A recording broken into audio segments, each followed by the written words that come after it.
Assalamualaikum warahmatullahi wabarakatuh. Alhamdulillah wassalatu wassalamu ala Rasulillah wa ala alihi wa sahbihi wa mawalah, amma ba'du. Ikhwani fillah yang dirahmati Allah,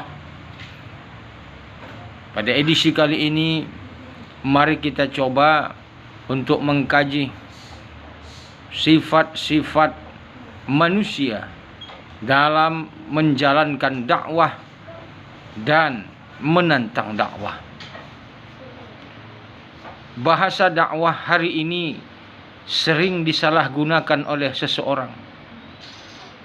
Kadang-kadang menganggap dakwah itu harus berbahasa lembut saja. Kadang-kadang menganggap dakwah yang tegas, yang keras merupakan salah satu bentuk penyimpangan dari dakwah. Sesungguhnya dakwah dengan tegas dan keras belum tentu tidak baik dan tidak benar, jika itu dilakukan karena Allah dan sesuai dengan kondisi yang ada, untuk mendakwahi orang-orang yang memang layak dikeraskan dan ditegaskan. Yang paling penting dalam dakwah, saudaraku, adalah niat baik seseorang ingin menyampaikan kebenaran.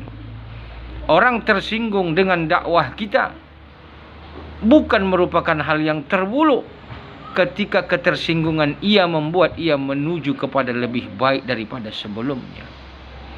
Yang paling membuat kita prihatin ketika seseorang menyampaikan dakwahnya bukan karena kepentingan agama atau Islam, tetapi dakwah yang ia sampaikan untuk kepentingan pribadi, perut, kelompok, dan kekayaan duniawinya.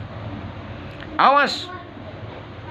Allah Subhanahu wa taala berfirman, "Walau syi'na la rafa'nahu bika walakinnahu akhlada ilal ardi wattaba'a hawah famathaluhu kamathalil kalbi in tahmil yalhas wa in tatruk yalhas." Sesungguhnya jika kami mau, kami bisa angkat derajat kamu, wahai manusia. Tapi sayang tidak sedikit di antara engkau yang memperturutkan hawa nafsunya. Maka orang yang memperturutkan hawa nafsu tidak ubahnya seperti anjing yang diusir lari, tetap menjulurkan lidah. Yang dipanggil mendatang juga tetap menjulurkan lidahnya. Kiasan daripada ayat Al-Quran ini adalah untuk orang-orang yang kadang-kadang dakwahnya dengan kepentingan perut. Orang-orang yang sudah berdiri pada garis lurus kebenaran, mereka anggap, mereka nyatakan, mereka sampaikan seakan-akan mereka adalah mengusahakan untuk menghancurkan persatuan dan kesatuan bangsa ini. Kadang-kadang mereka mencontohkan bahwa negara-negara Arab itu yang mayoritas Muslim hancur lebur disebabkan perpecahan di antara sesama umat Muslim. Padahal belum tentu. Kenapa, saudaraku? Karena tidak sedikit perpecahan itu dikarenakan kepentingan hawa nafsu. Ingat, innamal a'malu binniyah. Ada di antara ulama yang terkenal di negeri ini, kadang-kadang berbahasa dengan kepentingan siapa yang menyuruh dan membayarnya. Kita pernah ingat dulu ada seorang ulama profesor doktor yang menyampaikan, kalau bukan karena Cina maka tidak ada Indonesia. Kalau bukan karena Cina maka tidak berdiri negara Indonesia. Oleh sebab itu adanya Indonesia karena adanya Cina. Masya Allah. Bahasa apa itu? Bahasa dari mana didapatkan itu? Padahal kalau kita menelusuri secara sejarah, Boh Antui, salah satu laskar Cina yang dipergunakan oleh Belanda untuk mengobrak-abrik kekuatan bangsa dan rakyat Indonesia pada masa dahulu. Pengkhianat terhadap negeri ini, melakukan pembunuhan, pembantaian, pemerkosaan terhadap anak-anak bangsa. Tapi karena kepentingan orang yang membayar, maka membawa dengan nama, atas nama ulama, profesor, doktor, guru besar, menyampaikan satu pendapat yang bertentangan dengan fakta yang ada. Kenapa ini, saudaraku? Ini tidak terlepas dari kepentingan hawa nafsu. Orang seperti itu, kata Allah, seperti anjing yang dipanggil tetap menjulurkan lidahnya, yang diusir tetap menjulurkan lidahnya. Artinya apa? Bagi mereka tidak ada kawan dalam kebenaran, tidak ada lawan dalam persaingan. Bagi mereka semua arahnya jika ada keuntungan uang dan orang yang membayar kepentingan hawa dan perutnya. Ikhwani fillah yang dirahmati Allah Subhanahu wa taala. Maka pada kali ini tetap istiqomah, saudaraku. Tetap istiqomah, wahai anak-anak bangsa yang kucintai. Bahwa ikutilah para ulama-ulama yang berani menyampaikan kebenaran di tengah-tengah kezaliman, walaupun nyawa dan dirinya sebagai taruhan. Bagi orang mukmin sejati, kematian adalah merupakan harapan dan impian. Penjara adalah merupakan rekreasi, taman untuk berjalan-jalan. Kesusahan dan kepedihan adalah merupakan hal biasa untuk li'i'la'i kalimatillah.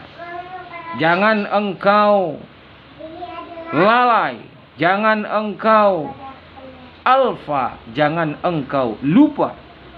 Pahami bahwa semua bahasa, semua dalil yang digunakan oleh orang-orang munafik dan orang-orang penjilat pada munafik, walaupun dengan sorban yang panjang, dengan pakaian ala Nabi, sesungguhnya mereka melakukan itu karena dunia. Siapa yang menghendaki dunia itu, ambil sama dia dunia. Tapi bagi pecinta Allah, pecinta Rasul, pecinta akhirat, serpihan-serpihan dunia, bahkan nikmat-nikmat dunia tidak akan membuat mereka bergeser dari kepentingan agama Allah. Maka ingat, siapa ulama yang ulama benar, ulama lurus, ulama hak, adalah ulama yang berani menyampaikan kebenaran pada penguasa-penguasa yang zalim. Ketika engkau lihat ada ulama dimusuhi, ada ulama dibenci, siapa yang memusuhi? Siapa yang membenci? Jika yang membenci dan memusuhi itu adalah kumpulan orang-orang munafik, orang-orang zalim, orang-orang yang membela hawa nafsu, maka itulah ulama yang benar dan yang baik.